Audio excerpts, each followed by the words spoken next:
Kei te noho tonu te rōpū rua te kau mā waru ki ngā kōtihi whakaaro o te marea puta noa i te ao, i nā te māia, i nā te manawa nui, i nā te niwha o taua rōpū. Hioi kāre ngā hoa ia Pākehā o taua rōpū Māori i te tino maharatia. Ko kātipa Alan Campbell Wood, tētahi o ngā hoa ia Pākehā, i utu i te utu nui, nōna e whawhaitahi ana i te taha o ngā hoa ia Māori. Kua tuhi tana tama i ngā kōrero mōna, i kōrero ia ki a Hania Douglas i te rānei. Ko Greg Wood tēnei, he mōrehu no tētahi o ngā i ka āwhiro o te rua te kaumāwaru, Kamupene D.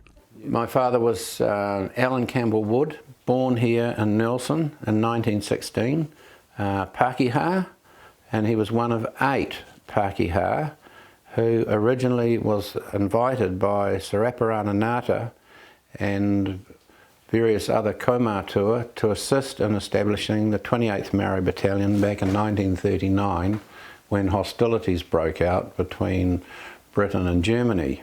I noho a Alan Ace Campbell Wood, hei kai whakakoi i ngā hoia Māori i haere ki te pakanga, he haipapa uaua, he haipapa i tutuki. It was my father's job as a professional soldier, the first RSM of the 28th, to instill the protocols and discipline into a group of potential warriors who had to yet be shaped and moulded, and they were.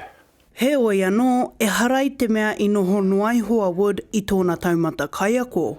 I tū pokohiwi ki te pokohiwi ki o tātou tamatoa, raruana I reira. There was a shrapnel airburst, and my father took a massive wound in his left arm. I hoki mai a Ace te pakanga, whakawhiwhia ana ki te tohu honore nui o te wā, engari riro wawe ana I ona wharanga, e whā te kaumawhitu tau Noaiho tōna pakeke. He oi anō, he nui ngā maharatanga o Greg Wood ki tōna pāpā. So I grew up with a father who had a claw hand, an arm that was functional and a thumb that worked, but he could still roll a cigarette.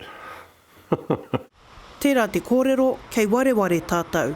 Engari, hei tā te pāpā o Greg Wood, I etahi wā ko ngā niho o mahara, he koi. I know a lot of those men left part of their hearts and souls on the battlefield, and they came back not only physically wounded, but mentally wounded. And it had a devastating effect upon them and also upon their families. Ka mahu e pēr te whakahau I konei, Māori mai, Pākehā mai, iwi ke atu rānei, ka maumahara tonu tātou ki a rātou. Hania Douglas, Te Karere.